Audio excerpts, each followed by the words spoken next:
వద్దన్న, నా కోసం వేసుకోమాక. ఆయన మాట్లాడే సావాడు వదిలేదు. లేదు, వేయాలన్నా నువ్వు చచ్చిపోయావు అనుకో, మీ అమ్మకి ఎవరు ఉండరు. నా కోసం వేసుకోమాక. చెప్తా విను, ఇది చెప్పిన తర్వాత నువ్వు వేసుకో. ఒక్క నిమిషం నాకు టైం ఇస్తావా? ఇది నువ్వు వేసుకోవడం ద్వారా నీకు ఏంటి ఉపయోగం?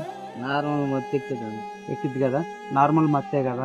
నువ్వు వేసుకోవడం ద్వారా ఇది ఇక్కడికి వెళ్ళి నీ తలను పాడు చేసేస్తుంది. దాని నుంచి తర్వాత నీ గుండెని పాడు చేసేస్తుంది. కడుపులో నీ కడుపు అంతా, నీ రక్తం అంతా చెడిపోద్ది అన్న. ఇది వేసుకోవడం ద్వారా నీకు మరణమే తప్ప ఏమి రాదు.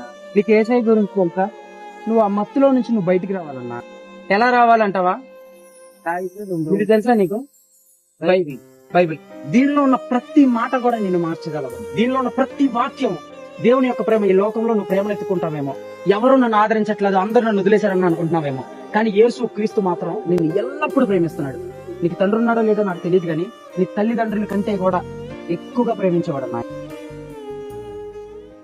నీకు ఇప్పుడు దాకా నేను చెప్పింది అర్థమైతే, యేసయ్య నన్ను మార్చగలడు అని నమ్మకం వస్తే మాత్రం ఇప్పటి నుంచి ఇది కింద పడేయన్నా. ఆధారం నాకు ఆధారం, నాకు తోడు నీడై ఉన్న నీ కృపయే ఆధారం. తల్లిదండ్రి లేకున్నా, బంధుజనులు రాకున్నా, లోకమంత ఒకటైనా, బాధలన్నీ బంధువులైనా